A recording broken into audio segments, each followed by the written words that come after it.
Mark Levin here. After any presidential election, I take time to reevaluate my own financial investments. That's why I continue to invest in gold for help with my financial protection. When it comes to gold, I only trust Advantage Gold. They're a top gold company in America, and that's who I turn to for my own gold purchases. Call them now at 800-900-8000. That's 800-900-8000 for a free gold investment kit. And see if you qualify for up to $1,000 in free silver. That's 800-900-8000. And tell them Mark Levin sent you. Performance may vary. You should always consult your financial and tax professional. He's here. He's here. Now, broadcasting from the underground command post, deep in the bowels of a hidden bunker, somewhere under the brick and steel of a nondescript building, we've once again made contact with our leader, Mark Levin.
Mark Levin here. Our number, 877-381-3811, 877-381-3811 by CNN's head count. It's likely that Pete Hegseth will get confirmed as Secretary of Defense, and it was a magnificent display of competence, of class, of intelligence. Oh, not the Democrats. It was a magnificent display of stupidity, ignorance, and a low IQ. No, I'm talking about Pete. He was fantastic. And the usual lowlives did what lowlives do, the others too. And we're going to spend a lot of time on this because many of you actually work for a living and you weren't able to hear much of this. I did watch it for my work for a living. There are other things going on that I want to hit quickly, but then I want to circle back to that. Now, one of them is this. It's not getting really any attention whatsoever. What you keep hearing the media report is we're close to a deal to return the hostages in Israel, that Biden's team and Trump's team are working very, very hard on this. I'll tell you what I'm hearing, and I'm very concerned about it. I'm reading and seeing reports that there's enormous pressure on Israeli Prime Minister Benjamin Netanyahu to release multiple scores of Palestinian terrorists and convicted criminals in exchange for the hostages, even if it means the collapse of the Netanyahu government. Now, I hope this isn't true. I hope our team, the Trump team, isn't pressuring for this, that is, the release of terrorists. You know, here in the United States, we would not go for that, would we? No, we wouldn't do it for a minute. I also just saw a report on Fox by Trey Yingst, well, not just, about 2 hours ago, that suggests at least some of this is true, and there's an entire story in the Jerusalem Post. Heart versus head, the hostage deal and the cost of compassion analysis. They go on to say Israel's agreement to the emerging hostage deal, one that, if fully implemented, could secure the release of all 98 remaining captives. They don't know if that's the number. Nobody does. They're just speculating. Both living and dead. Okay. Dead captives, I guess they're talking about as well, in exchange for thousands. Do you hear this, Mr. Producer? Thousands of Palestinian security prisoners, including convicted terrorist murderers serving life sentences. Marks a triumph of the heart over the head. The deal would also see Israel withdrawing to a buffer zone along Gaza's perimeter, relinquishing control over key areas such as Well, it doesn't matter. Allowing Gazan civilians to return to northern Gaza, effectively bringing the war to an end. The war to the end with Hamas is never over. The balance between heart and head, a debate over what should have priority in decision-making, has been debated for centuries. Both approaches offer strengths and pitfalls. Leading with the heart means placing empathy, intuition, and moral values at the forefront, all of which foster solidarity and unity, writes this individual in the opinion piece. Those championing this argument recognize the real risks, but say it's worth it anyway. Now, what about the future? He also writes, with the release of thousands of terrorists and criminals. Those opposed to the deal are not cold individuals with hearts of stone. Rather, they're looking beyond the now and the individual and judging the agreement based on whether it's good in the long term for the collective. Their argument comes down to three core concerns. First, the deal will incentivize hostage-taking. Hostage-taking. Second, releasing thousands of Hamas terrorists, hundreds with blood on their hands, will inevitably lead to more terrorism. On this, these folks are backed up by the data. 1985, Israel released 1,150 Palestinian security prisoners in exchange for 3 soldiers in what was known as the Jibril deal. Many of those released played a role in the first Intifada 2 years later. And it goes on how they participate in other terrorist acts. The final concern is Hamas remains standing. Granted, as a military organization, it's severely depleted with tens of thousands of terrorists killed and so forth, but it still retains control of Gaza's civilian infrastructure is left in place under the agreement. It's only a matter of time, according to those opposed to this deal, before the terrorist organization regroups and rearms. Count me among those folks. Count me among those folks. And so these various articles and so forth and commentators in Israel saying there's enormous pressure on Netanyahu to grab a deal like this. That's apparently what's going on. And so if the Biden and Trump folks are working closely together, I just hope it's not our folks that are pressuring this so there's thousands of terrorists are released. I can't imagine that's the case, since we would never buy that. In our own case, we would never put up with that. So time will tell, but apparently it's going to happen fairly soon. You know, the truth of the matter is that Biden wants a deal on the way out, and President Trump would like to get this resolved before he's sworn in. So there is that motivation, my understanding. But time will tell. Now, Qatar is negotiating, in effect, for Hamas. Qatar is a terrorist regime, America. Qatar has spent enormous amounts of money in our country. Qatar has bought a lot of politicians in our country. Qatar has its hands in many developments and businesses in our country. And a lot of our wealthiest people in this country owe Qatar money. That's right. And so you got to wonder about that. We'll see how this plays out, but I wanted to bring this to your attention because all the reporting in the United States so far is we must have a hostage deal. What they're not saying is with thousands of terrorists and murderers and criminals released. And Hamas remains standing. And now you can see why some in the coalition with Benjamin Netanyahu have said, well, we're going to withdraw. And depending on how many withdraw, his government can fold. And Biden obviously doesn't give a damn about that. We should. That is, we American patriots, we should. So I wanted to bring that to your attention. Also, it turns out in the Los Angeles metropolitan area, about 100 fire trucks are not functioning. They don't have the parts they need, and the repairs couldn't be done. So this is a government, basically, the Los Angeles government and the California government generally, that is a disaster. Ideologically, practically, scientifically, a disaster.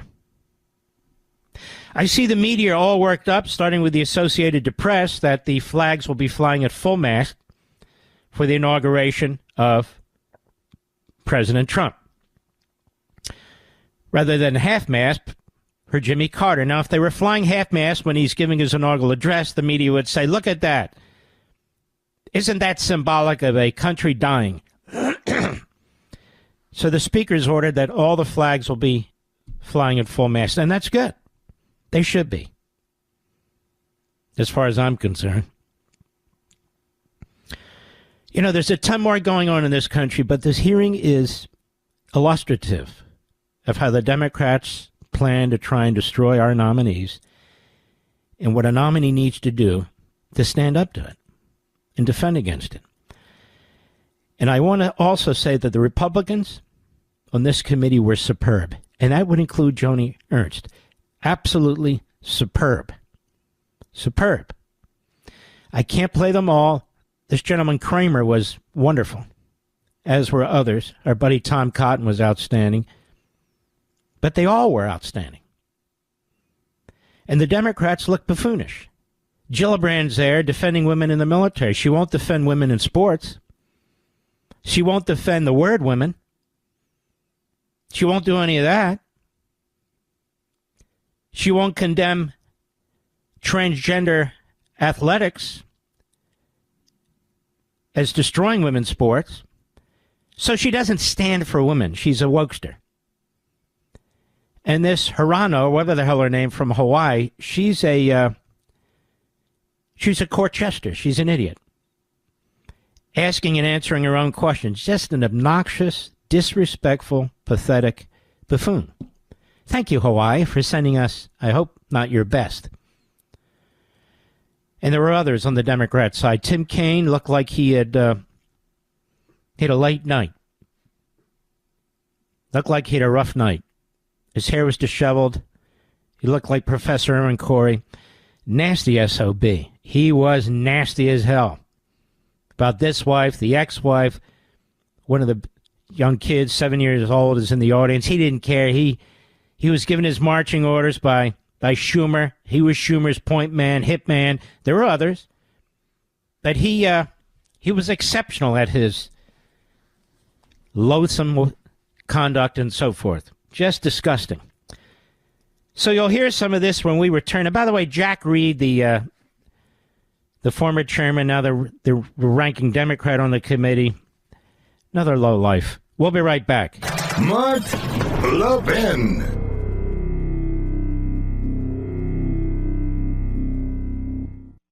Did you see what the Federal Reserve did literally days after President Trump's victory? It's lowered interest rates by a quarter. Do you know why it did that? It's worried about the economy. It's worried about the fact that jobs aren't being created. We're seeing all kinds of shifts in our portfolios, and it's important to stay aware. That's why I'm urging everyone to diversify and consider gold as one of your financial shields. Now, gold has weathered every kind of economic downturn throughout history. I want you to call Advantage Gold. They're the best of the best, folks. I've dealt with all of them. They're the best. They're my gold company. 1-800-900-8000. Get a free gold investment kit to see how you can get started with gold. I recommend Advantage Gold to anyone who's serious about protecting their wealth, and that's you. Call 800-900-8000 for your free gold investment kit, and you could even qualify for up to $1,000 in free silver. That's 800-900-8000. Call them now. Tell them Mark Levin sent you. You'll be very happy with them. Performance may vary. You should always consult your financial and tax professional.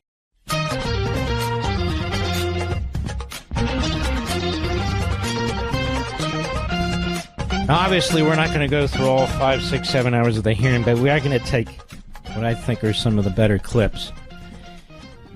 And this is really quite educational for all of us. How you proceed.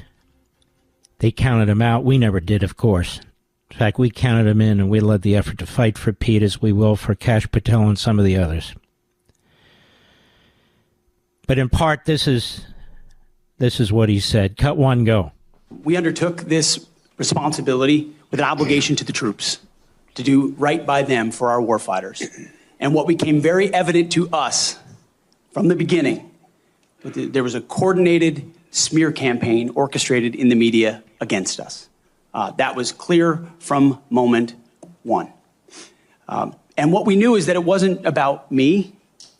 Most of it was about President Donald Trump, who's had to endure the very same thing for much longer amounts of time. And he endured it in incredibly strong ways. So we, in some ways, knew it was coming. We didn't understand the depth of the dishonesty that would come with it.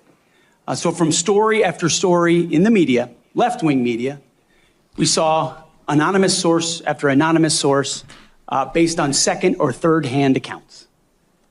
And time again, stories would come out, and people would reach out to me and say, you know, I've spoken to this reporter about who you really are, and I was willing to go on the record. But they didn't print my quote. They didn't print any of my quotes. Or, I've worked with you for 10 years, or I was your accountant, or I was your chief operating officer, or I was your board member, or I was with you on 100 different tour stops for Concerned Veterans for America. No one called me. No one asked about your conduct on the record or off the record. Instead, a small handful of anonymous sources were allowed to drive a smear campaign, an agenda about me, because our left-wing media in America today, sadly, doesn't care about the truth. All they were out to do, Mr. Chairman, was to destroy me. And why do they want to destroy me? Because I'm a change agent and a threat to them, because Donald Trump was willing to choose me, to empower me, to bring the Defense Department back to what it really should be, which is warfighting. So I'm willing to endure these attacks. But what I will do is stand up for the truth and for my reputation. False attacks, anonymous attacks, repeated ad nauseum, printed as nauseum, as facts.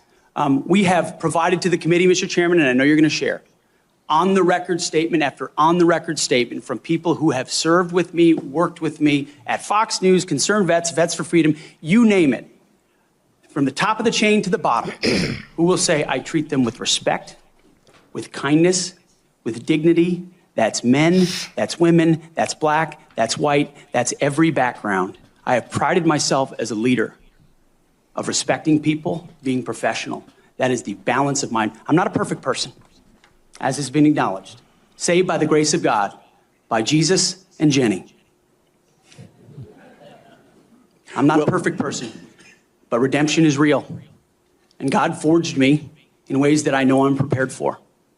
And I'm honored by the people standing and sitting behind me, and look forward to leading this Pentagon on behalf of the warfighters. A question has been posed to me by one of my buddies.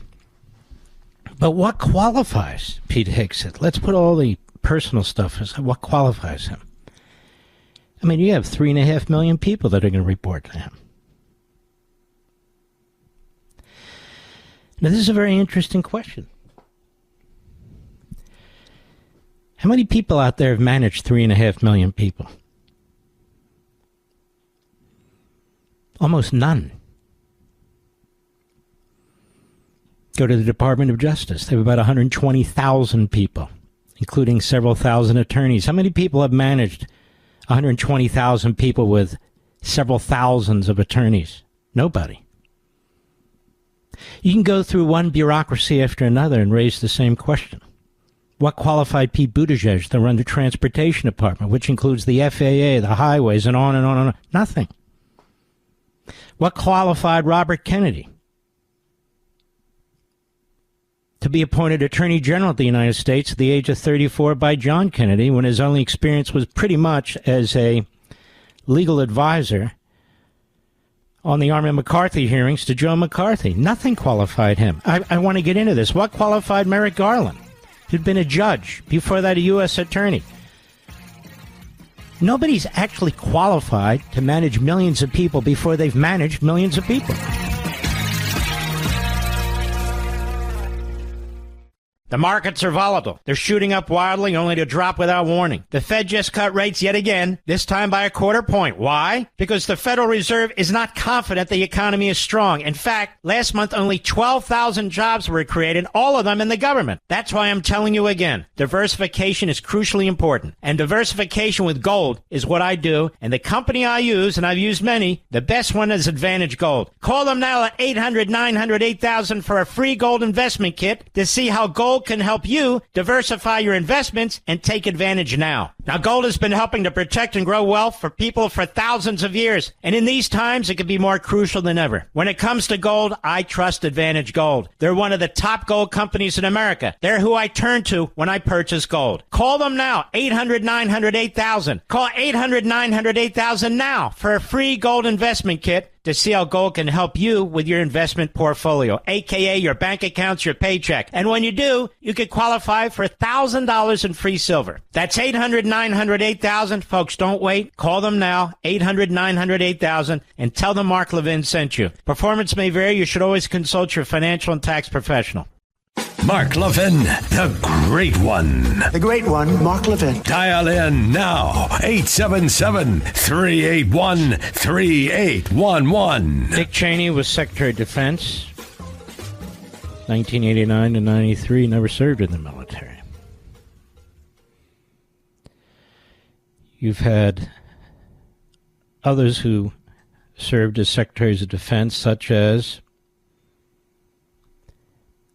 just looking here at the list of really so many lightweights, to be perfectly honest with you. But that's the question. Look at the budget and 3.5 million people. First of all, we've had people who've managed certainly nothing close to 3.5 million people. But you've had people who've managed large corporations with a lot of people. Are they qualified? Well, it depends on the person, doesn't it? Robert McNamara was Secretary of Defense from 61 to 68 at the height of the Vietnam War. He was a disaster. Absolute, unmitigated disaster, but he was considered part of the brain trust of the auto industry. So what?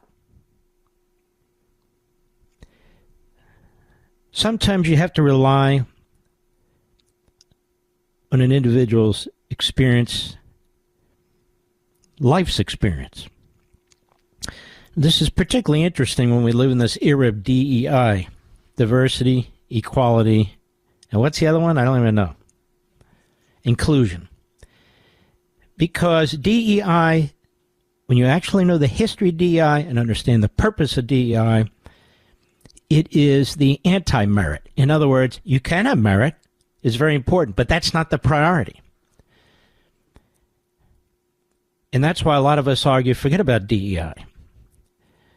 You want to go with qualifications. So what is a qualification to be Secretary of Defense? Is to be somebody who's been in the military, not at the lowest level, but at a sort of the commander level. But he hasn't been a 4-star general. I mean, we've had those too, haven't we? And they've been disasters. Milley was not exceptional. I'd say he was a disaster. Now, he wasn't Secretary. Mattis is who I'm thinking of. Jim Mattis. Jim Mattis was a nothing. He was there for 2 years, nothing. Esper was nothing. He wasn't a general, but nothing. So the question for me is, do you have somebody smart enough to put smart people around them to push a principled agenda? And yes, has battle experience? I think that's pretty damn good. When you pick somebody like a Buttigieg and put them over at transportation, he doesn't even have experience driving a bus. I mean, that's kind of weird. Or we can go even higher. What great qualifications, excuse me, did Joe Biden have to be commander-in-chief? He was a senator. Why are senators qualified to be president? I'm not asking you how. They get elected. I got it. But why? Senator is a legislator. They're not executives. Joe Biden hasn't been an executive over 15 people. His staff at the Senate, I said an executive over 15 people at any time in his life until he became president of the United States. Does that mean he's not qualified? Maybe. Maybe he's not qualified.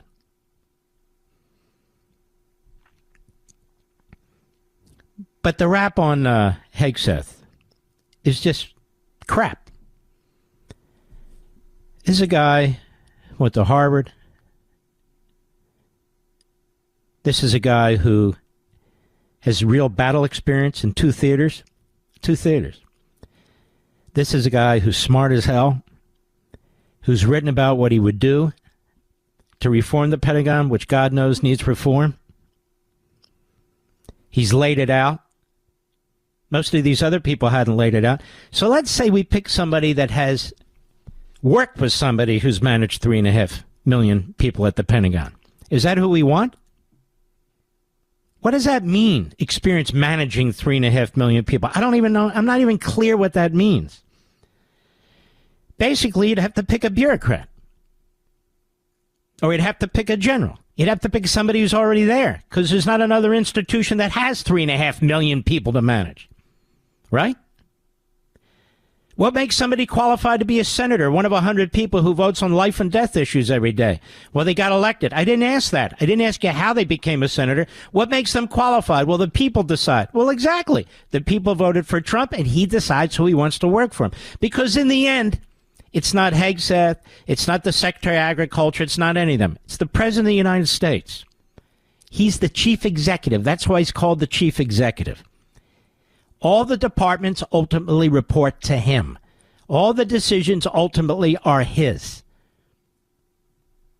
It's one of the reasons I had a big problem with Kamala Harris and a big problem with Biden before her. So this isn't paint by the numbers, somebody who's managed 3.5 million people or 1 million people, therefore they have at least a certain set of qualifications. No, they don't. It's not only that. Let's say there's a corporation or entity with 3.5 million people to manage in the private sector. That has nothing to do with the kind of experience you need in government. Zero. How do I know? I've been there for 8 years as chief of staff to an attorney general. I was deputy solicitor of the Interior Department. I don't care if you come out of a law firm. You're never really experienced on the way the government works. You're just not. Now, you don't want to pick a complete schlub, a mental midget, a buffoon. We got that.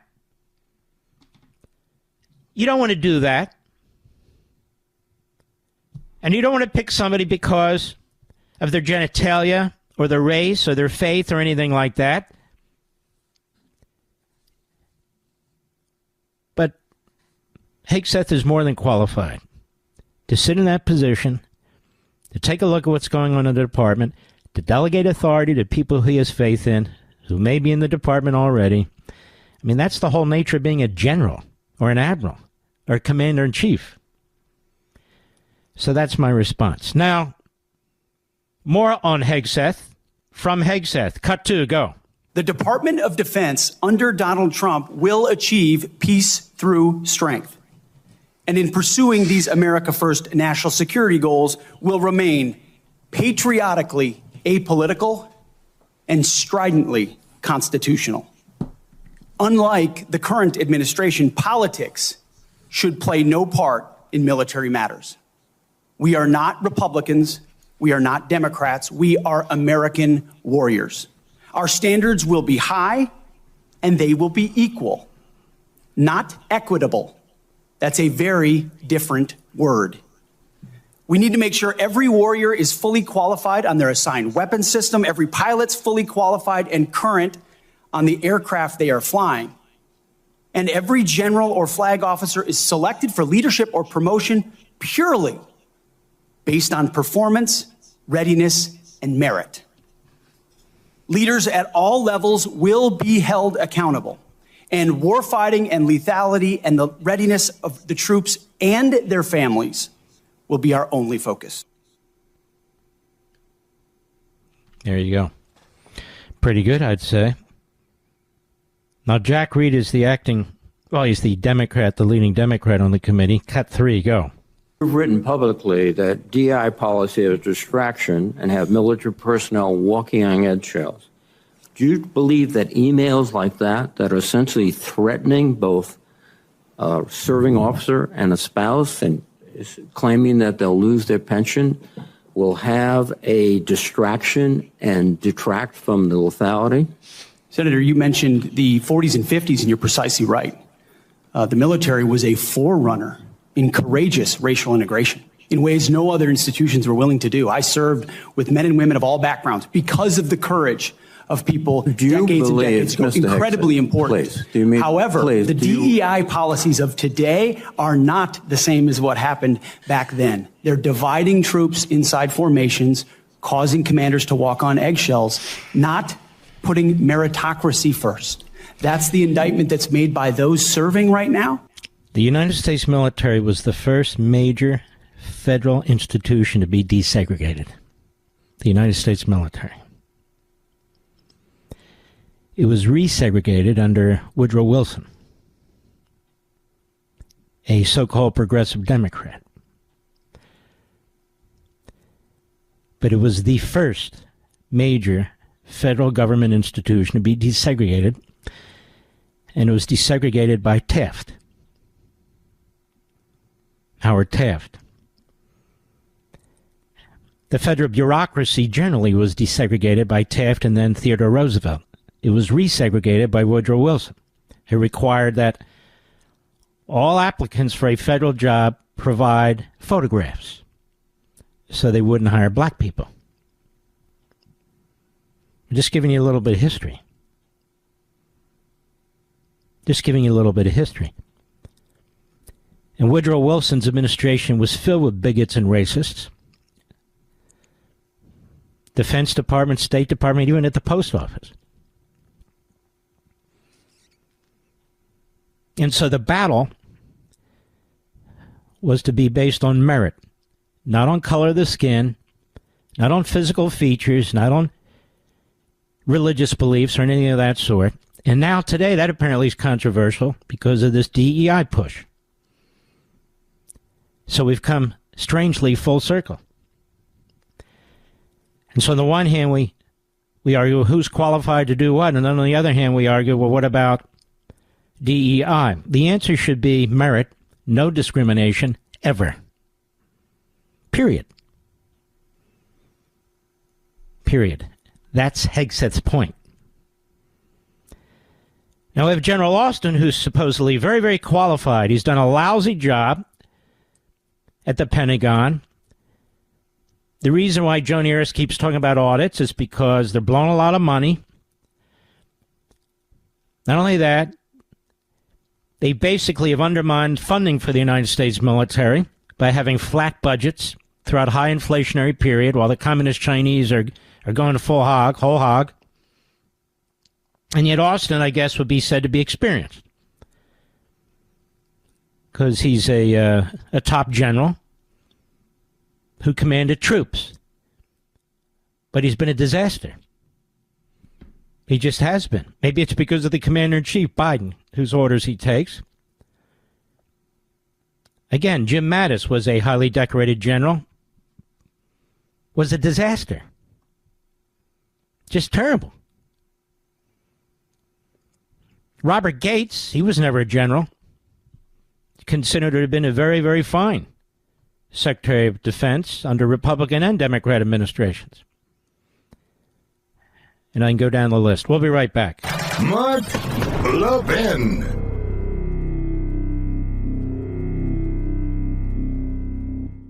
Did you see what the Federal Reserve did literally days after President Trump's victory? It's lowered interest rates by a quarter. Do you know why it did that? It's worried about the economy. It's worried about the fact that jobs aren't being created. We're seeing all kinds of shifts in our portfolios, and it's important to stay aware. That's why I'm urging everyone to diversify and consider gold as one of your financial shields. Now, gold has weathered every kind of economic downturn throughout history. I want you to call Advantage Gold. They're the best of the best, folks. I've dealt with all of them. They're the best. They're my gold company. 1-800-900-8000. Get a free gold investment kit to see how you can get started with gold.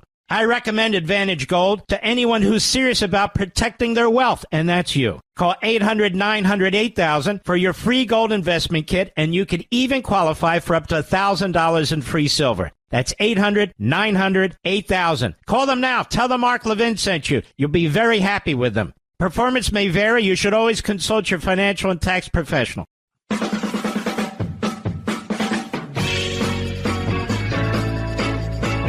Pete Hegseth at his confirmation. Cut 4, go. The wokeness comes not from the uniform ranked, Senator, but from the political class. On day one, on January 20th, when President Trump is sworn in, he will issue a new set of lawful orders. And the leadership of our services will have an opportunity to follow those lawful orders or not. Those lawful orders will not be based on politics. They will be based on readiness, accountability, standards, and lethality. That is the process by which leaders will be judged. And accountability is coming, because everybody in this room knows if you're a rifleman and you lose your rifle, they're throwing the book at you. Mm-hmm. But if you're a general who loses a war, you get a promotion. That's not going to happen in Donald Trump's Pentagon. There will be real standards for success. Everyone from the top, from the most senior general to the most lowly private, will ensure that they're treated fairly, men and women, inside that system. Mm-hmm. Good. Cut 5, go. As far as politics, Senator, it has been the joy of my life to lead men and women in military outfits. When you're in combat or in training, there's a lot of conversations that happen. And you start to realize that a lot of people you're serving with share your political ideals or they don't. You find out there's Republicans, there's Democrats, there's libertarians, there's independents, there's vegetarians, everything in between. None of that matters.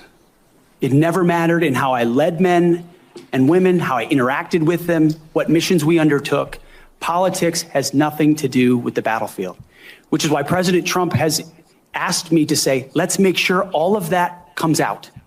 This is about warfighting capability, setting standards high, and making sure we give our boys, our men and women, everything they need to be successful on the battlefield. So politics can play no part in that, and I look forward to infusing that, as we always have inside our units.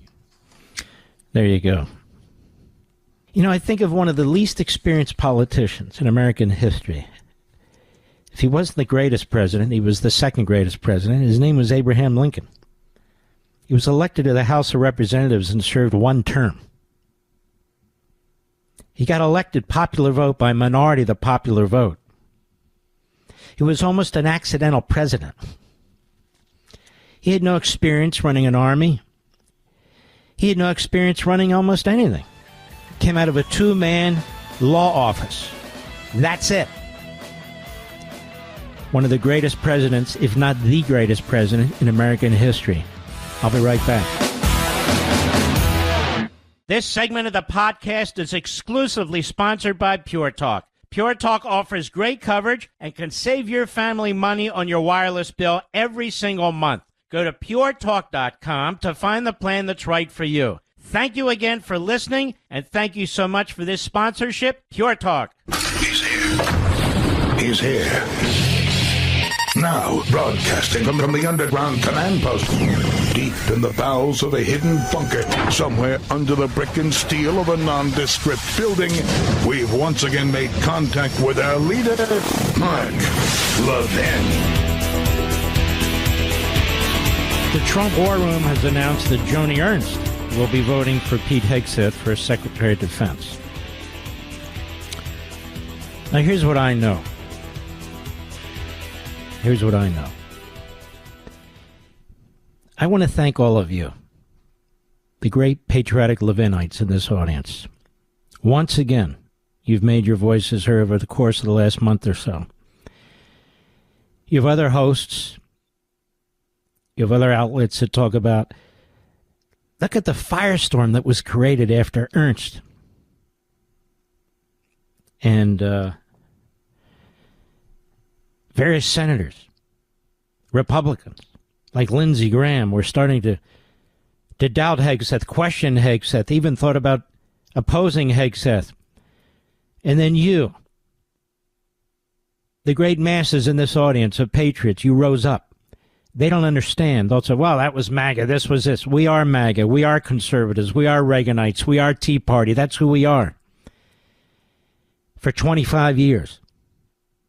Millions and millions of you, from one end of the country to the other, and from north to south. You are unappreciated except by me. I appreciate you. I know you're out there. They can pat podcasters on the head. I'm a podcaster too. They can pat this group, that group on the head. It's you. We the people, you. There's no bigger concentration of patriots than on this program. There just isn't. We don't have drive-by listeners and part-time listeners. When they used to test these things, and they don't anymore. You in this audience were considered the most loyal audience of audiences, the most conservative audience of audiences, and the most patriotic audience of audiences. That's you. That's the program. We don't have to agree on everything, but we love our country. And we try to do the right thing as we see it. Your impact is enormous. People who come on this program to promote books or programs, they know it. But other people in this industry are jealous of you, not me. There's nothing to be jealous of me of. I'm just your average guy. They're jealous of you, that their audience isn't like you, that their audience isn't as smart as you, that their audience doesn't respond like you do. That's not my problem. That's their problem. We've been doing this a long time now. And we've been doing it when others would not. There wasn't another national host in America getting involved in primaries until I came along. There wasn't another national host in America talking about establishment Republicans versus we, the people, the conservative Republicans. That's why John Boehner hated my guts, and he even said in his book, all these guys changed because of this guy, Levin. No, you jerk. What I stated, honestly, when you sit back and think about it, is the obvious. I'm just somebody who gives voice to millions and millions of people who think as I do and wish to express themselves as I do. I know this because every time I go to my favorite diners or I go out to the supermarket or whatever, people come up to me and this is what you tell me. This is what you tell me. You've had an enormous impact here with Hegseth, the way you had an enormous impact on election night. Precinct to precinct, ward to ward, county to county, state to state, as the votes were to be taken live on election night. And we went over, this is open, this closes at this time. And you folks, you delivered. As we pushed for early voting, even when there was a hesitancy in the campaign, I said, no hesitancy. Get the hell out there and vote. And you did. It's on a rare occasion that I have to talk like this because it doesn't matter what other people think. But it matters what you think, my audience. And I want you to know, I know who you are. I know what you're doing. And God bless each and every one of you. We're a big family here. That's what we are. That's who we are. We share information. It's the biggest town hall meeting in America. I don't tap dance. I don't sing. We have a little humor, but I'm not a comedian. You come here because this is where we come together. A national town hall meeting every evening, every single evening, 5 days a week. Well, almost every evening. And decide what is it that we need to do. Well, this we needed to do, and we're going to need to do a lot more as the Democrats try and kneecap Donald Trump every step of the way. This was part of their strategy. We talked about it last evening. We talked about it 4 weeks ago. It's all or nothing with these nominees. It's a little different. Not this time. They don't get to pick off one after the other after the other. They may succeed, but no support from us in that regard. And we've made it clear that we're going to primary people who don't give Donald Trump the team that he wants. I'll make a sports analogy for one of my buddies. You got a general manager. You got a manager. They want a quarterback. They want certain linemen. They want a running back. They want this. They want that, and so forth. Can say, okay, you get this one, but you don't get this one, and you don't fill that slot because we don't want that slot. And who makes the decision? The other team is making the decision. I'm sorry. You want that running back? No, we're not going to give you that running back. We've decided they're not experienced. Or we've decided that he doesn't have the character. And this coming from people who have no experience, no character, and are losers. That team doesn't get to decide who's on our team. We decide who's on our team. Now, obviously, under the Constitution, they have a say, advise and consent, but there's more of us than them. There's 53 Republicans in the Senate. If they stick together, Donald Trump gets his team. He's the quarterback. He gets the cabinet. He gets what he wants. That's my view. I don't share the same view as the nominee for Secretary of Labor. Quite the contrary. I don't like her. But if that's what Trump wants, give it to him. If she turns out to be poor, he'll fire her. This is a different... What am I trying to say? This is a different time in our history. This is a different time. The battle for the election, as you and I discussed, it was different. We have a Democrat Party that really wants to change the nation in ways that are destructive, that are damaging. And we said no. And there's a lot of people with a lot of backgrounds, a lot of races, a lot of faith who said the same thing. No, we may have our disagreements. I may not like everything that's going on, but don't burn the damn country down. And yet that's what Bernie Sanders wants to do. Frankly, Biden's still doing it. He just lifted the terrorism status for Cuba. Cuba, which is working with Iran and Hezbollah. Why? Guy's going to be out of office in about 14 minutes. He won't stop commuting the sentences of murders. Why? What the hell's that all about? And he's not done.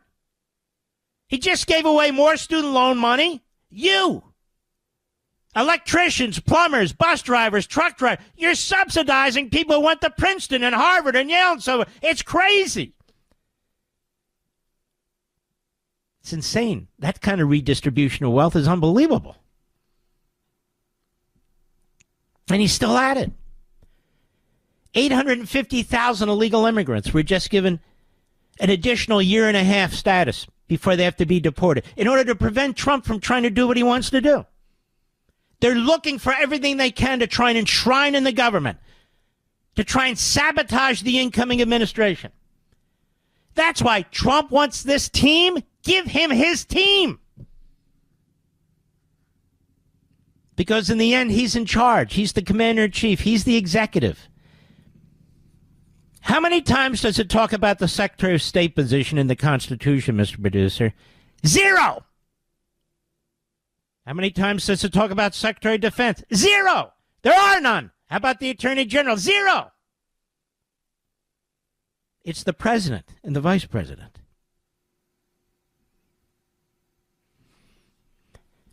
And so this has been my view. It's never been my view before with a Republican or Democrat president. You get who you want, and that's the way it is. No. This is different.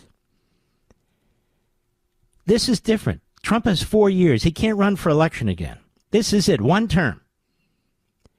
There are things that have been done to the country, that are being done to the country, that if he hadn't won election, there would be no way to reverse them. Changes in the electoral process, changes in the Senate, changes in the Supreme Court. Look, these aren't white paper changes where we have policy decisions. No, these are fundamental society-altering changes without amending the Constitution. This is what the Democrat Party is all about now. They're power hungry.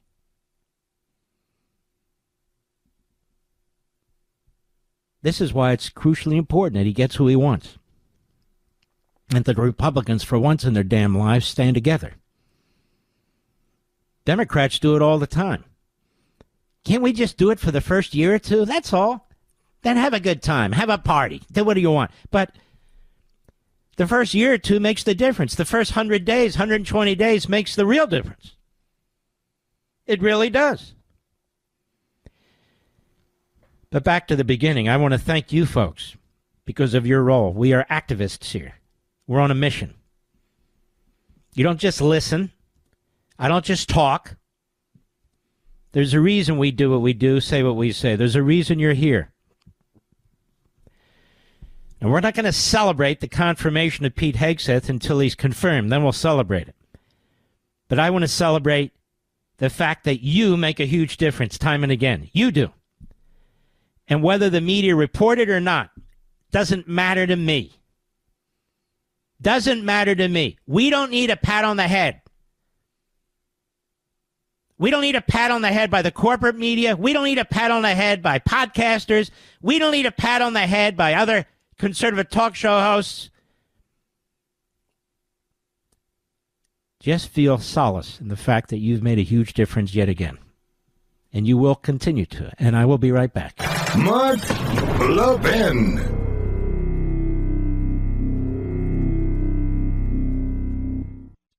You voted big government out and efficient government in. Well, now it's time to trim the fat from big wireless. If you're still on the other big name providers, I have one question. Why? Pure Talk, my cell phone company, gives you the exact same service on the exact same towers with better customer service because they're based right here in the United States, all for half the cost. That's right. There's simply no need to spend $85 or $100 per person on your wireless bill, not when you could get unlimited talk, text, and 15 gigs of data with mobile hotspot, just $35 a month. My friends, the average family of four could save about $1,000 a year with Pure Talk while enjoying one of America's most dependable 5G networks. So cut the fat out of your wireless bill. Switch to Pure Talk by going to puretalk.com/Levin. Again, puretalk.com/Levin, and you'll save an additional 50% off your first month with Pure Talk, America's wireless company.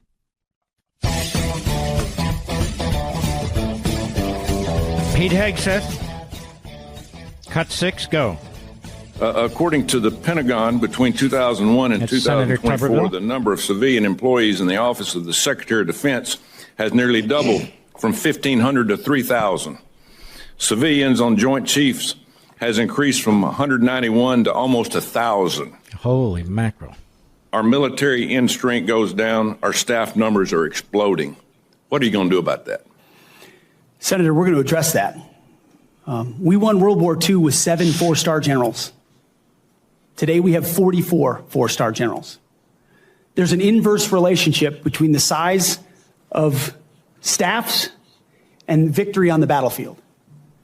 We don't need more bureaucracy at the top. We need more warfighters empowered at the bottom.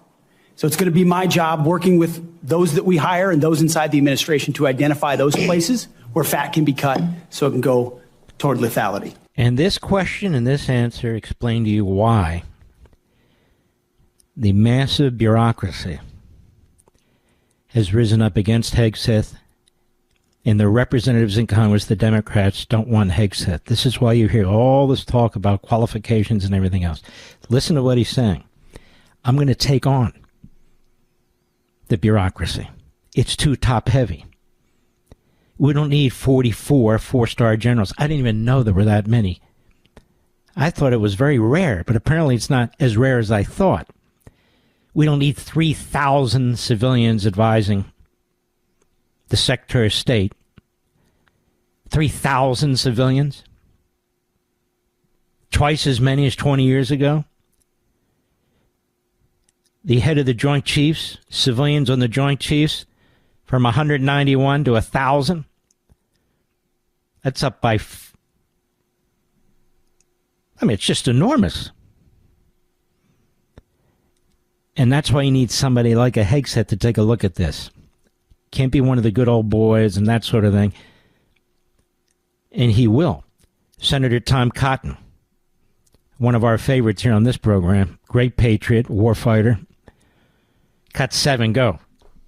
Do you consider yourself a Christian Zionist? Senator, I'm a Christian. All right, so let me begin. Christian Zionist. He was attacked, Hegseth was, for being a Christian Zionist. So Tom Cotton says, first of all, I don't know what that is, but if it means if you're Christian and you support a Jewish state of Israel based on their ancestral homeland, then I guess I'm a Christian Zionist too. And then he says, do you consider yourself to be a Christian Zionist? Go ahead. Do you consider yourself a Christian Zionist? Senator, I'm a Christian, and I robustly support the state of Israel and its existential defense and the way America comes alongside them. It's another reason they oppose Hegseth. Not everybody, but it's another reason much of the Democrat Party does, because he sides with Israel against Hamas. He sides with Israel against Hezbollah. He sides with Israel against Iran, against the Islamists. And there's a growing part of the Democrat Party that sides with the terrorists. I'm just being blunt with you. And actually funds them through Iran. Starting with Joe Biden, Blinken, and Sullivan. Go ahead. Another protester, and I think this one was a member of Code Pink, which, by the way, is a Chinese communist front group these days, said that you support Israel's war in Gaza. I support Israel's existential war in Gaza. I assume, like me and President Trump, you support that war as well, don't you? Senator, I do. I support Israel destroying and killing every last member of Hamas. And the third protester said something about 20 years of genocide. I assume that's our wars in Iraq and Afghanistan. Do you think our troops are committing genocide in Iraq and Afghanistan? Senator, I do not. I think our troops, as you know, as so many in this committee know, did the best they could with what they have. We're not the outcomes, and tragically, the outcome we saw in Afghanistan under the Biden administration put a stain on that, but it doesn't put a stain on what those men and women did in uniform, as you know full well.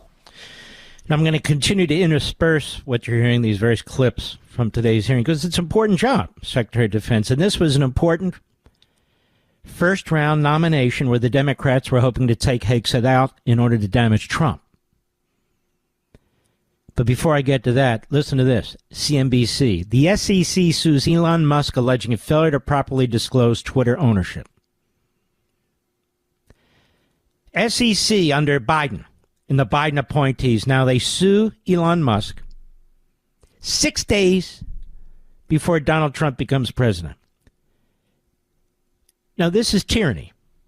This is what totalitarian regimes do, and this is going on all over the place now, where they're rushing as many decisions as they can, but this is the complete destruction of our justice system, whether it's the Department of Justice, the SEC, the FEC, the FCC. It's all happening. Remember, they handed Soros over 200 stations in November. They rushed it through without going through the proper processes. They didn't care.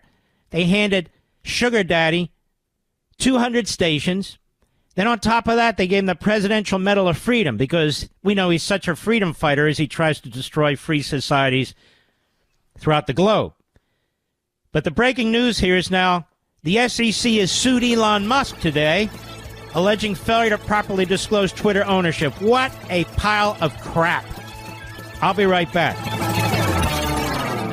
You voted big government out and efficient government in. Well, now it's time to trim the fat from big wireless. If you're still on the other big name providers, I have one question. Why? Pure Talk, my cell phone company, gives you the exact same service on the exact same towers with better customer service because they're based right here in the United States, all for half the cost. That's right. There's simply no need to spend $85 or $100 per person on your wireless bill, not when you can get unlimited talk, text, and 15 gigs of data with mobile hotspot, just $35 a month. My friends, the average family of four could save about $1,000 a year with Pure Talk while enjoying one of America's most dependable 5G networks. So cut the fat out of your wireless bill. Switch to Pure Talk by going to puretalk.com/Levin. Again, puretalk.com/Levin, and you'll save an additional 50% off your first month with Pure Talk, America's wireless company. Mark Levin, radio's principled patriot. Call in now at 877-381-3811. You know, I opened the show with this, but this is really pissing me off. I mean, pissing me off. If Israel's being pressured to release hundreds, if not thousands, of terrorists and criminals in exchange for their hostages by the United States, whomever in the United States, and then it happens, and then, of course, they'll say, well, Netanyahu signed off on it, and then his government collapses or is on the verge of collapsing. Man, am I going to be pissed off, and I'm going to be pissed off for a long time, and I don't use that word almost ever on the air. Hamas will survive to kill another day. How come nobody talks about the IDF soldiers, these brave young men and women? They've lost almost 1,000 of them in a country of about 13 million people, all of whom are not subject to military service, given age or even in some cases ethnicity. That is a huge number. Huge number. And these young men and women, and they're young men and women, and they go in there and they fight under the most horrendous circumstances, urban warfare, where the enemy would They just as soon see their own babies and women die in order to defend and protect themselves. It is hellish. It is hellish. These are terrorists. They're not soldiers. They're terrorists on the Palestinian and Arab side. And if all this results in the survival of Hamas and the release of hundreds, if not thousands, of terrorists and criminals, man, am I going to be one pissed off individual behind this microphone. I'm not kidding. I don't care about Biden's legacy. I don't care about deadlines. Mean nothing to me. I think you'll agree. Would the United States ever enter into a deal like that, where literally thousands of prisoners are released, including convicted terrorists and murderers? Of course not. Of course not. The pressure on Netanyahu must be unbearable. Unbearable.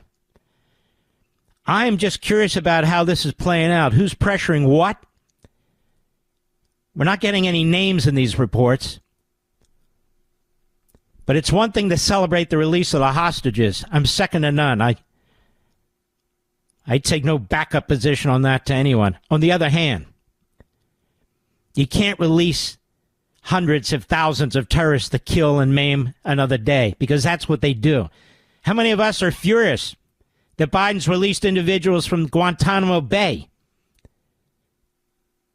Well, imagine releasing hundreds, if not thousands of them.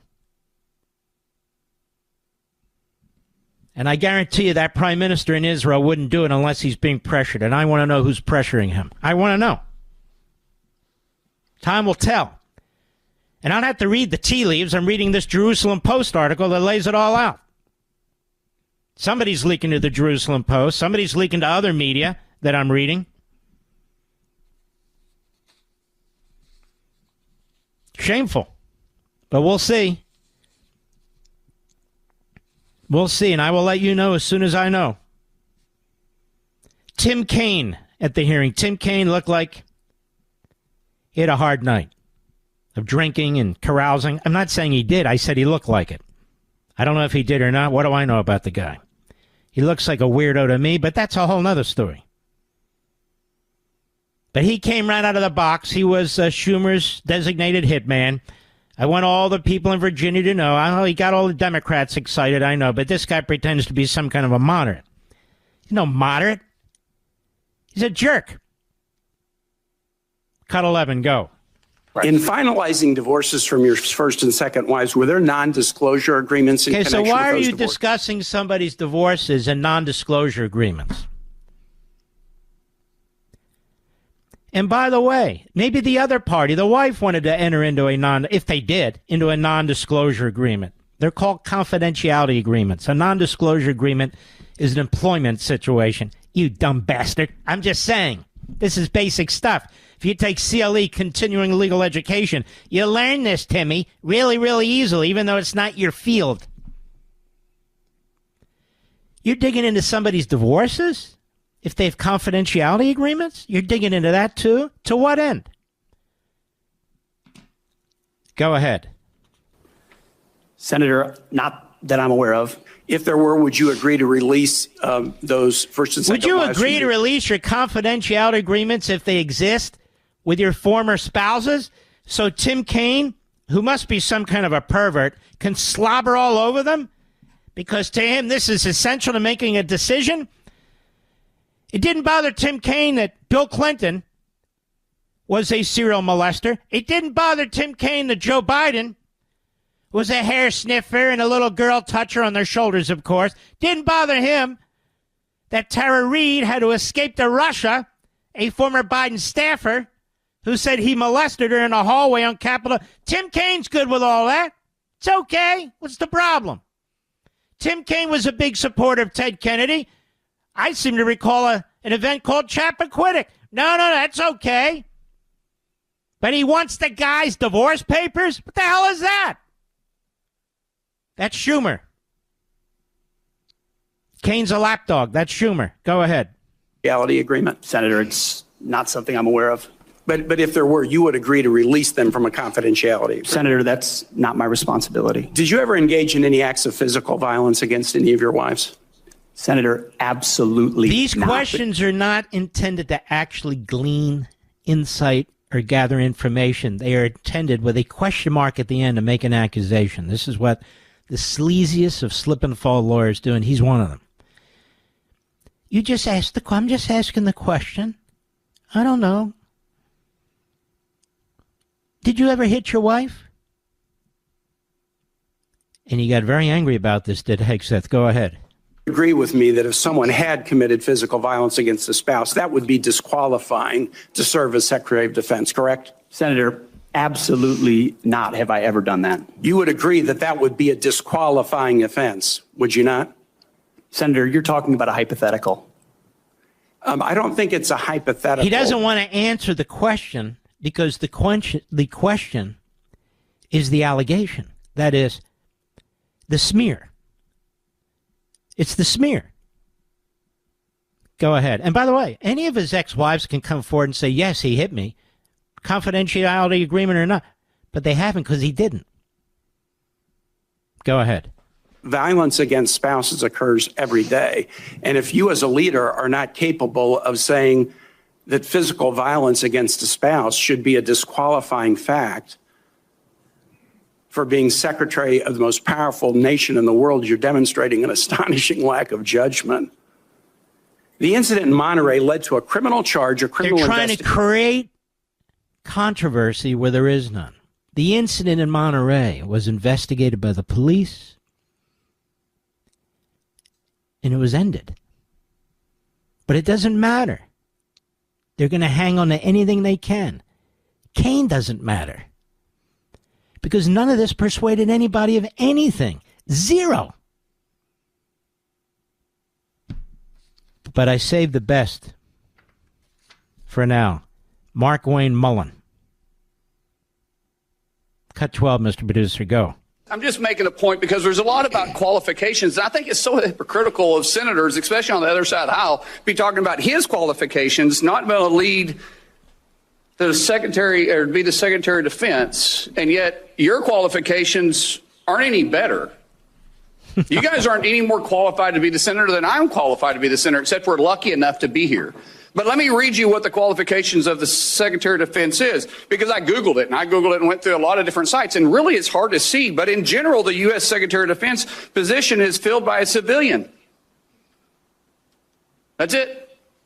If you have served in the U.S. Army Forces and have been in the service for, you have to be retired for at least 7 years, and Congress can weigh that. And then there's questions that the senator from Massachusetts brought up about serving on a board inside the military industry, and yet your own secretary that you all voted for, Secretary of Austin, we had to vote on a waiver because he stepped off the board of Raytheon. But I guess that's okay because that's a Democrat Secretary of Defense. But you so quickly forget about that. And then Senator Kane, or I guess I better use the senator from Virginia, starts bringing up the fact that what if you showed up drunk to your job? How many senators have showed up drunk to vote at night? Have any of you guys asked them to step down and resign from their job? And don't tell me you haven't seen it, because I know you have. And then how many senators do you know have got a divorce before cheating on their wives? Did you ask them to step down? No. But it's for show. You guys make sure you make a big show and point out the hypocrisy because a man's made a mistake. And you want to sit there and say that he's not qualified? Give me a joke. I mean, it is so ridiculous that you guys hold yourself as this higher standard and you forget you got a big plank in your eye. We've all made mistakes. I've made mistakes. And Jennifer, thank you for loving him through that mistake. Because the only reason why I'm here and not in prison is because my wife loved me too. I have changed, but I'm not perfect. But I found somebody that thought I was perfect. And for whatever reason, you love Pete, and I don't know why. But just like our Lord and Savior forgave me, my wife's had to forgive me more than once too, and I'm sure you've had to forgive him too. And so thank you. Mm-hmm. Yeah, all the perfect characters in Congress, right? Drunks, the womanizing. Happens more on Capitol Hill, I'm sure, than any other place in the country. Bunch of disgusting hypocrites. I'll be right back. Mark Levin.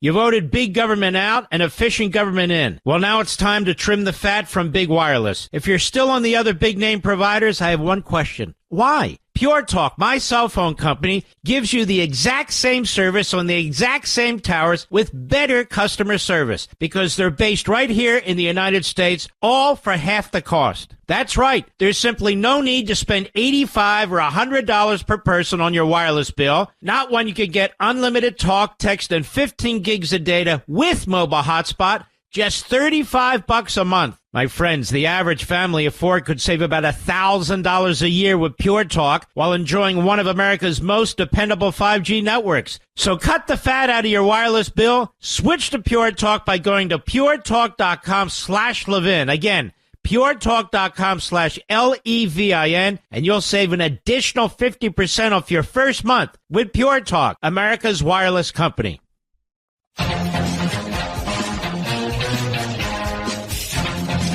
Hello. Yep. You know, we have the Power Hour next. Big hour. One of the highlights during this hearing was that Professor Elizabeth Warren proved herself to be a pea brain. Cut 8, go. You're quite sure that every general who serves should not go directly into the defense industry for 10 years? But you're not willing to make that same pledge? I'm not a general, Senator. You'll be the one, let us just be clear, in charge of the generals. So you're saying sauce for the goose, but certainly not sauce for the gander? I would want to see what the policy of the president I'll bet you would. No, Liz, may I call you Lizzie? Lizzie, may I, with all due respect, the reason the generals have that policy is because to become a general, you need to be in the military 20, 25, 30 years. This is a civilian position. It ends with the administration. He's not a general. So there is no such policy. There's no such law. It's amazing. What experience does he have to be Secretary of Defense, right? As long as he's never worked for a defense company, okay, what other experience? You want him to have been the head of the post office? I mean, what do you want in her case? What do you want? Now, Mazie Hirono is about the most obnoxious person in the Senate, and there's a long line of obnoxious people in the Senate. But I've decided not to play those clips. Number one, I'm getting tired of clips. And number two, she's a humiliation. She's an embarrassment. And the people of Hawaii, you need to rethink this. She says, I've read many reports where you've been drunk at work, all by anonymous sources, and yet people on the record say that's not correct. And that's why Mark Wayne, Senator Mark Wayne, said what he said. I know that's his first name. I like it. Senator Mark Wayne. People call me Mr. Mark all the time. I don't know why, but I kind of like it. And she says, she goes on about stuff like that. You were drunk on the job. She says, no, I wasn't. And yet they keep making the allegations. Let me tell you how it works in Washington so people understand. The Democrat Party work with the New York Times, the Washington Post, CNN, MSNBC, and the rest of the media. And so they get information. Maybe it's an FBI report. Maybe it's a letter to the senator. Maybe it's somebody they bump into who knows people. I don't want to go on the record, but and then they leak it. And so the media have already kind of laid the foundation for the smear campaign. And then the very leakers cite the papers and the outlets that they leaked to. We saw this with the Russia collusion stuff with the FBI. Then they cite it. You were drunk on the job. No, I wasn't. That's anonymous sources. I've never what? Oh, yes, you were. It's right here in the paper. I'll be right back.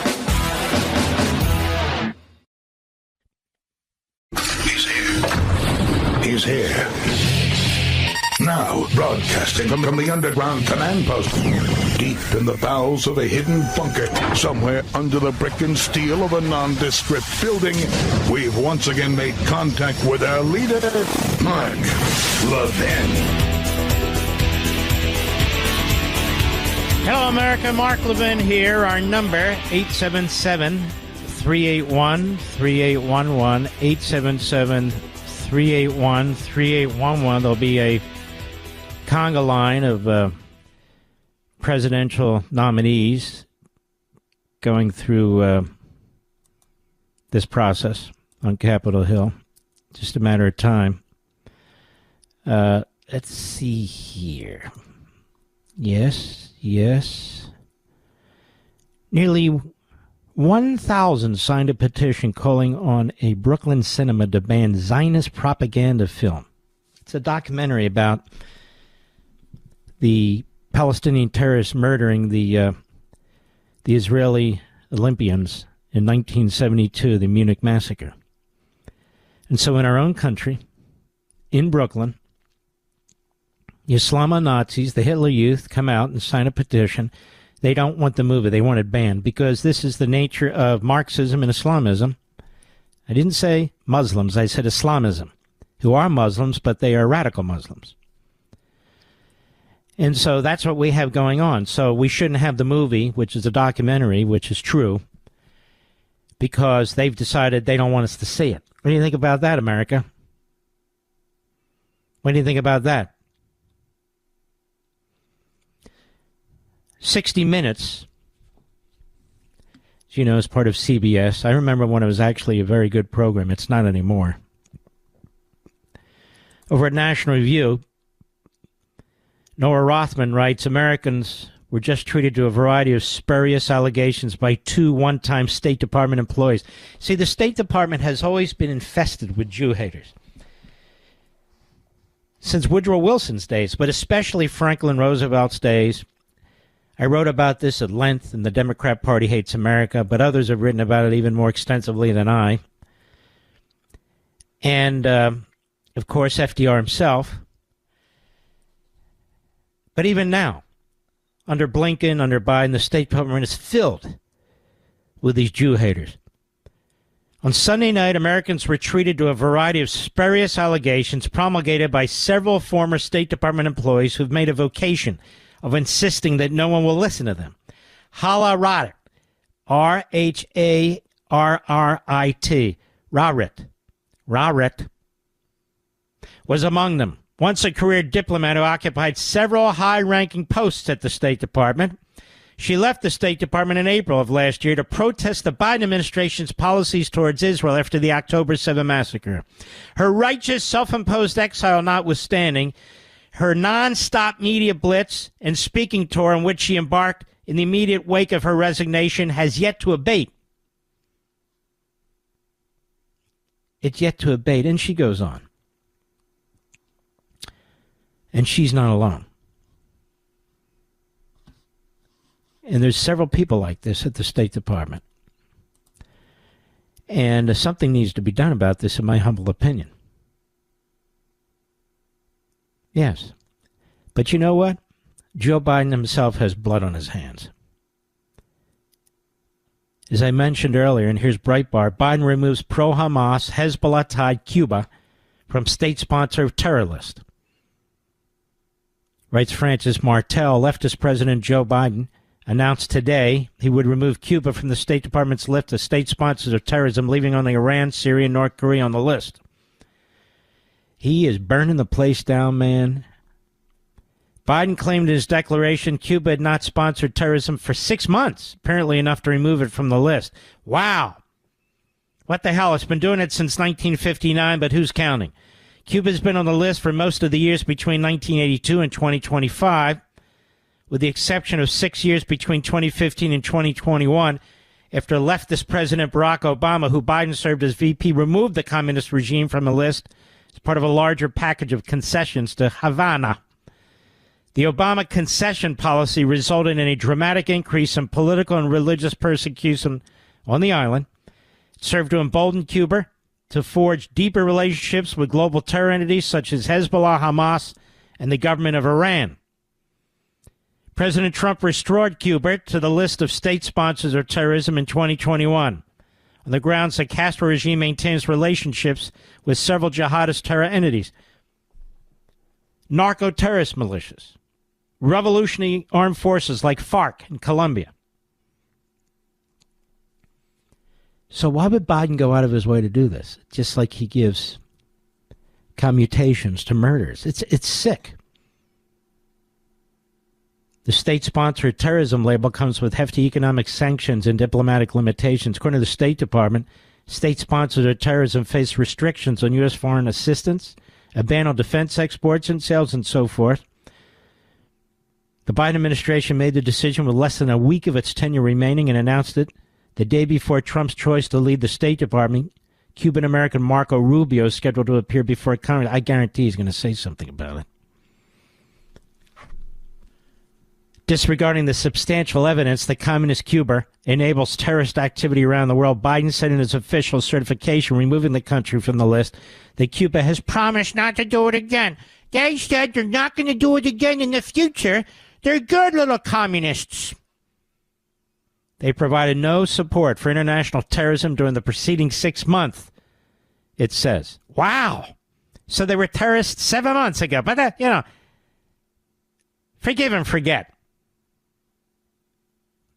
Prior to official confirmation, the U.S.-based Cuba news outlet Marty Noticias reported, citing 3 government sources, Biden had already made the choice to remove Cuba from the list. So Cuba knows before the Congress knows.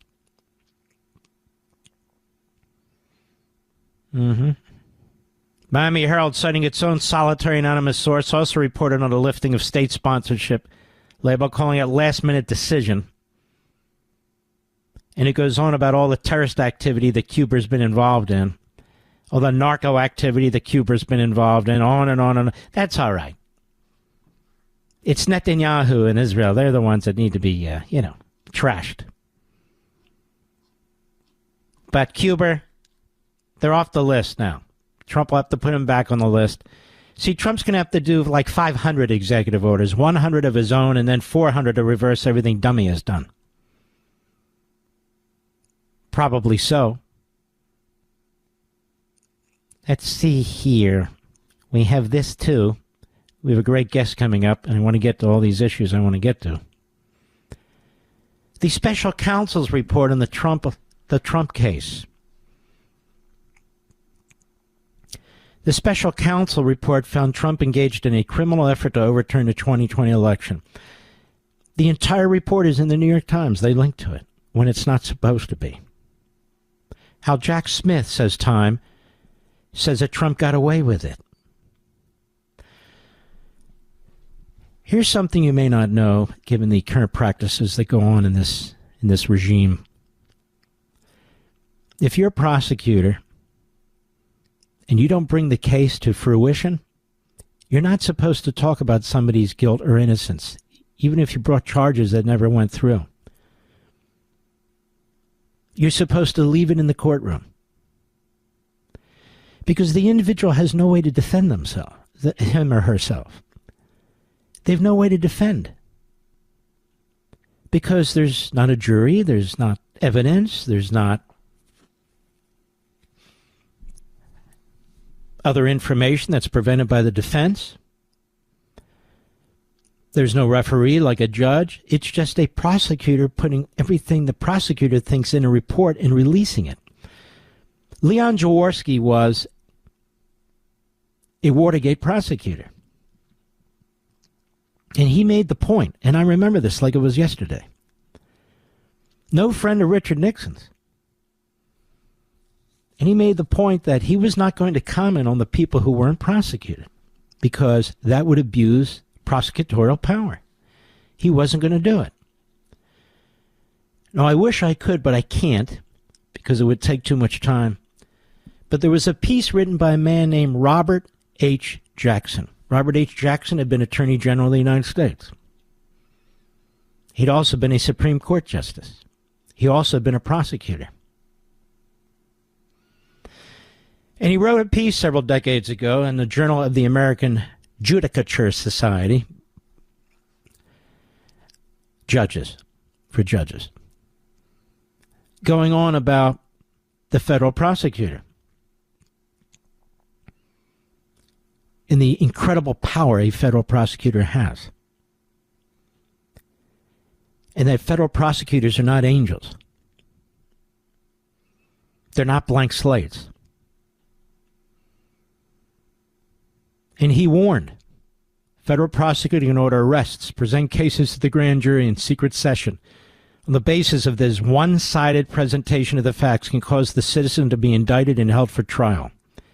He may dismiss the case before trial, in which case the defense never has a chance to be heard, or he may go on with a public trial. If he obtains a conviction, the prosecutor can still make recommendations as to the sentence, as to whether the prisoner should get probation or a suspended sentence, and after he's put away, as to whether he is a fit subject for parole. While the prosecutor at his best is one of the most beneficent forces in our society, when he acts from malice or other base moves, he's one of the worst. That's a paragraph out of what Robert Jackson wrote, and Jack Smith is one of the worst. Just like Bragg. And imagine if you have corrupt judges like Merchan. Intellectually corrupt. Political hacks. But nobody cares anymore. I'll be right back. Mark Levin.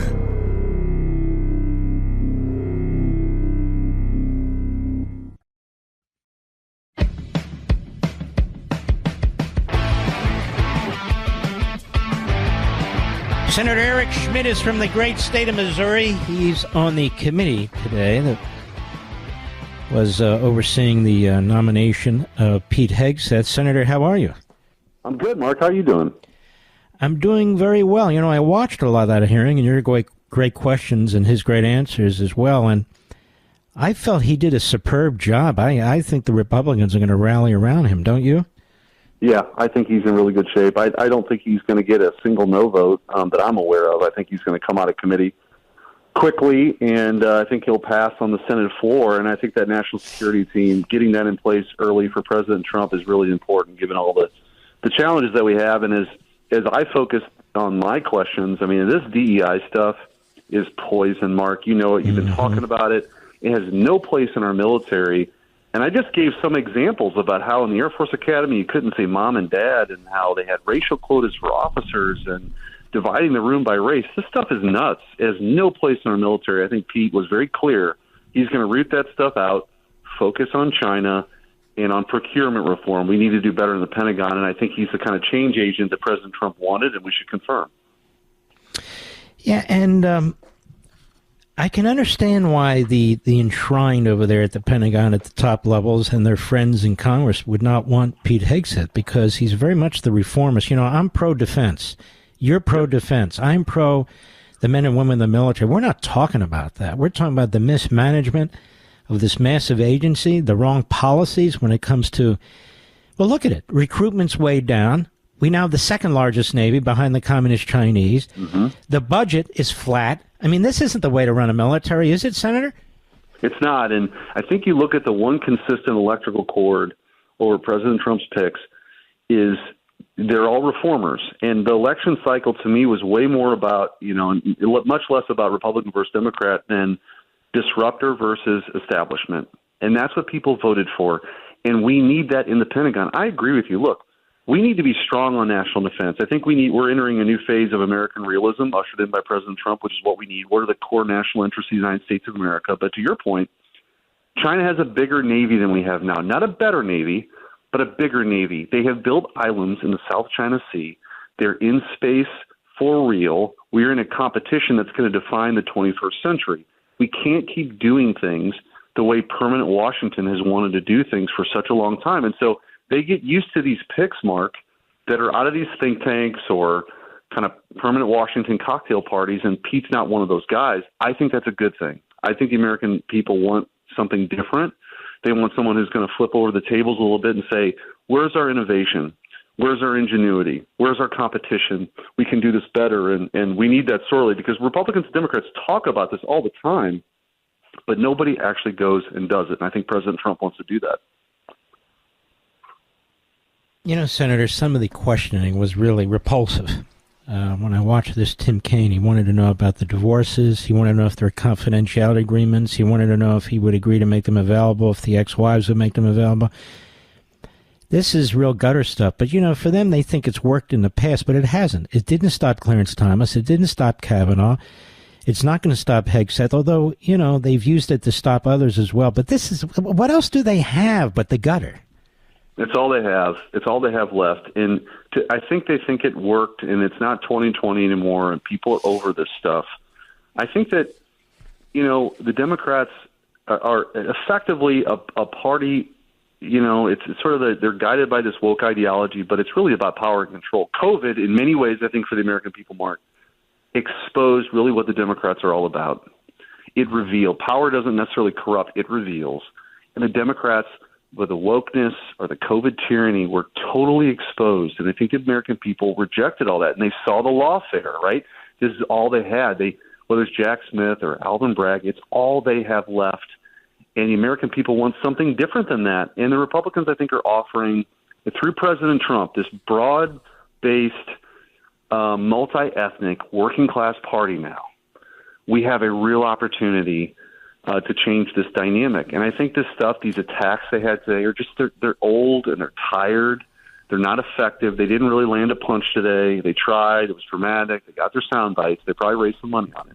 But that's it. Pete Hegseth is going to be the Secretary of Defense, and I think all these nominees are going to be part of President Trump's team. And it's again, this disruptor mentality we absolutely need to have in Washington. And they're going to try to pull the same thing with Kash Patel in a different way, but nonetheless try and take him out. They think this is low-hanging fruit, and really the goal is to damage the brand-new incoming Trump presidency, isn't it? It's really intended to chip away at him and his agenda. Yeah, and he's got look at the Emerson had a poll today about his fave-unfave. It's record high. He swept the battleground states. I spent a lot of time on the campaign trail with him, including in the last weekend, traveling around. There's just a different energy, Mark. There's just Trump flags up in counties that they weren't up before. It's counterculture now. I think it's kind of fun. You know, I've been a conservative my whole life, and I was always a little envious of the liberals in the sense that they were these defenders of free speech, and they got credit for it.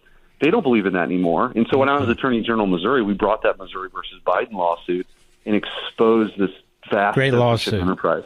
Yeah, and it's like they don't believe in this. It's all about power and control. So we have a huge opportunity now, whether it's on free speech or whether it's about these things that we're talking about, to reclaim the mantle as the party that's fighting for like regular people. And I think that hearing today was instructive. Pete Hegseth is going to come in with a soldier's mentality, a warrior ethos that will replace what we've seen the ethos of the Democrats, which has been one of weakness and wokeness over the last 4 years. Senator, I have a couple more questions I want to ask you, not necessarily about this, but the functioning of the Senate, because you're a brand new senator, and I want to know what you think about certain things. So if you can hold on, we'd love to have you. We'll be right back with Senator Eric Schmitt of Missouri. Mark Levin, the thunder on the right. Call in now, 877-381-3811. Senator Eric Schmitt. By the way, Senator Schmitt, you're a tall guy. How tall are you? I'm 6'6", Mark. I think I'm the tallest guy in the Senate. Fetterman and I did a back-to-back, and I think I got him by half inch.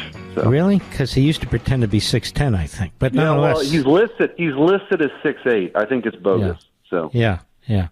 Well, we'll hold that against him. If he's ever up for anything, we'll have to question him for that. Right. What do you think of the Senate? You know, you were the Attorney General. You come into this place. You got all these other people there.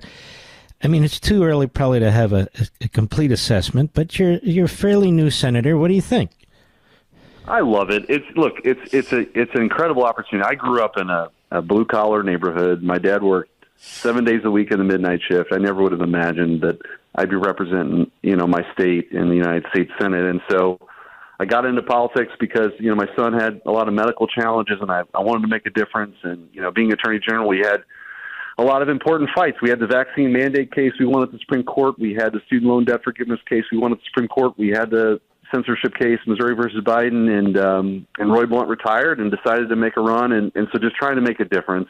I just take it with a lot of humility. But I do think one of the important aspects of leadership is understanding the moment that you're in the landscape. And we have a historic opportunity with President Trump now in the White House with a House majority, a Senate majority, to get this country back on track. And so I don't take that lightly. And so I think there's a sense of urgency about it now. I'll tell you what else I like about you.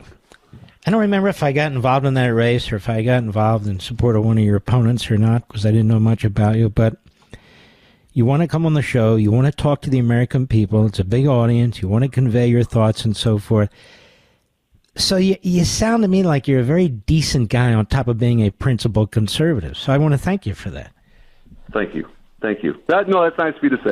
That matters to me. I mean, I still think that stuff matters. You fight the good fight, and when it's your time to do it, and then when it's done, you go back home and you do other things. But my family's important to me, my state's important to me, and our country's important to me, and the rule of law is important to me. I believe in I honestly, Mark, you talk about this. I've been a big fan of yours forever. My mom is a huge fan. My mom's listening right now. She's probably going crazy that I'm on. How you doing, Mom?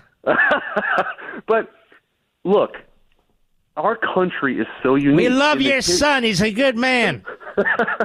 It's true. It's a unique opportunity. Like, we're the first country in the history of the world that said everybody had it wrong. Our rights don't come from a king or a queen. They come from God. Our Constitution protects those rights. We believe in free expression of ideas. We believe in the Second Amendment. That is unique. It's exceptional. It's exceptional, right? And so we got to fight for those things every single day. And so for me to have a chance to do it, whether it was Attorney General or now in the U.S. Senate, I view it as a real honor of a lifetime. Well, you've been fantastic. We want to have you on more often. We want to thank you for everything you do. The country needs your help.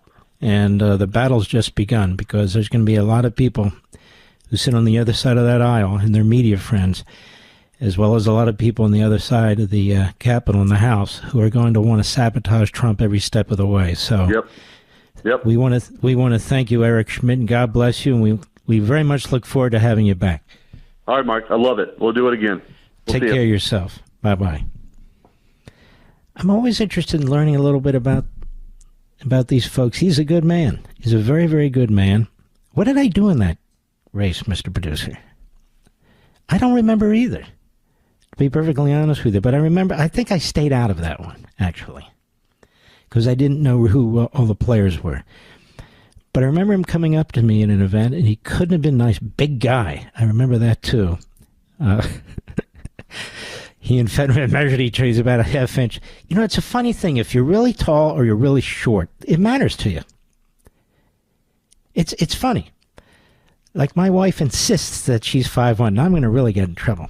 I think she's a little under that. But listen, who am I to argue with her, Mr. Producer? And then you go up to big guys. And what's funny is, you ever watch these progressive commercials? And they have that guy who's telling people, don't act like your parents. You ever watch those commercials, Mr. Producer?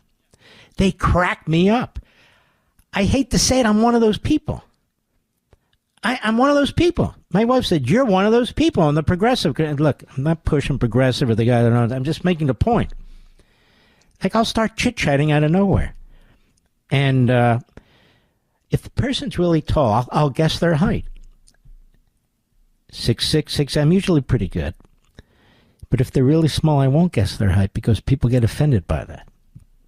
I don't know why. I like small people. Don't you like small people, Mr. Producer? I mean, it's nothing wrong with being small, is there? I mean, I don't know. Are they picked on? Is that the problem? Something like that?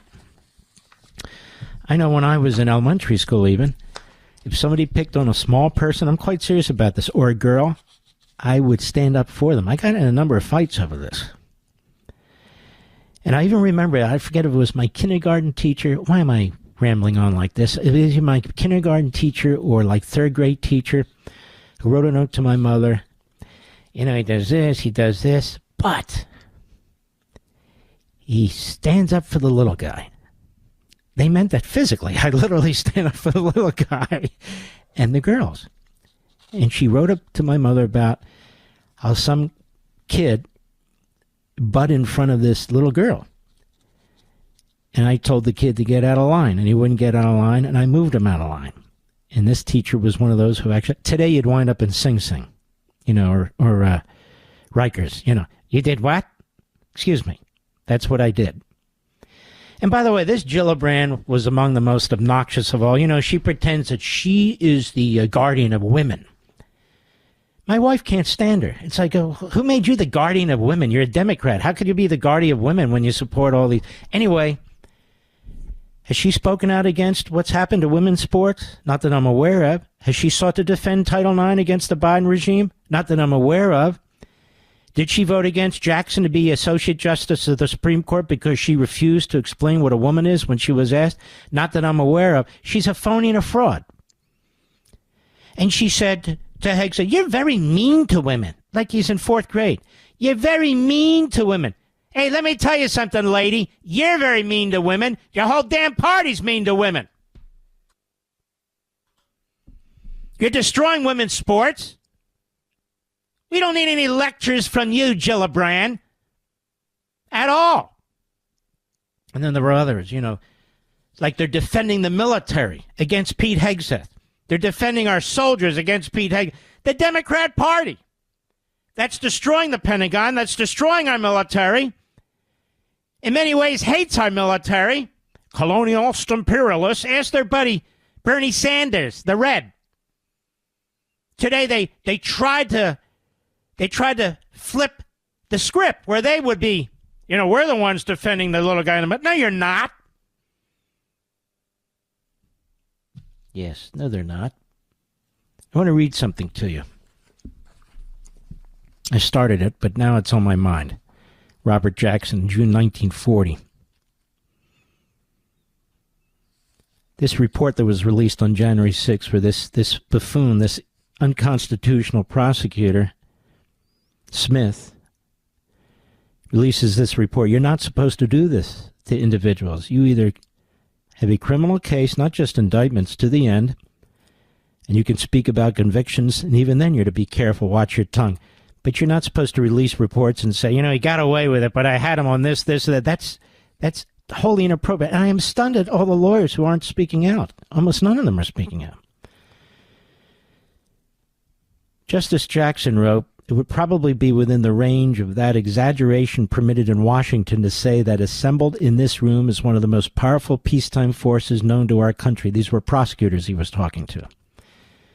The prosecutor has more control over life, liberty, and reputation than any other person in America. His discretion is tremendous. He can have citizens investigated, and if he is that kind of person, he can have this done to the tune of public statements and veiled or unveiled intimidations. Or the prosecutor may choose a more subtle course and simply have a citizen's friends interviewed. Prosecutor can order arrests, present cases to the grand jury in secret session, and on the basis of his one-sided presentation of facts can cause the citizen to be indicted and held for trial. He may dismiss the case before trial, in which case the defense never had a chance to be heard. Or he may go on with the public trial, and if he obtains a conviction, the prosecutor can still make recommendations as to sentence, as to whether the prisoner should get probation or a suspended sentence, and after he's put away, as to whether he's fit subject for parole. Remember, this man was a former federal prosecutor, attorney general, and he was speaking here as a justice. While the prosecutor is best is one of the most beneficent forces in our society, when he acts from malice or other base motives, he's one of the worst. He says later, if the prosecutor is obliged to choose his cases, it follows that he can choose his defendants. Therein is the most dangerous power of the prosecutor, that he will pick people that he thinks he should get, rather than pick cases that needed to be prosecuted. With the law books filled with a great assortment of crimes, a prosecutor stands a fair chance of finding at least a technical violation of some act on the part of almost anyone. In such a case, it is not a question of discovering the commission of a crime and looking for the man who has committed it. It is a question of picking the man and then searching the law books or putting investigators to work to pin some offense on him. Doesn't this sound like what they've done to Trump? Sure does. It is in this realm in which the prosecutor picks some person whom he dislikes or desires to embarrass, or selects some group of unpopular persons, and then looks for an offense, that the greatest danger of abuse of prosecuting power lies. And imagine having a judge like this in Merchan's case, or Chutkan, the D.C. judge in Washington. It is here that law enforcement becomes personal, and the real crime becomes that of being unpopular with the predominant or governing group. Man, this is Trump, what they've done to him to a T. Being attached to the wrong political views, or being personally obnoxious to or in a way of the prosecutor himself. Wow. This is like 1940. This is 84, 85 years ago. And yet the genius of what Justice Jackson wrote here applies today, does it not, Mr. Producer? It's incredible. I'll be right back. Mark Levin.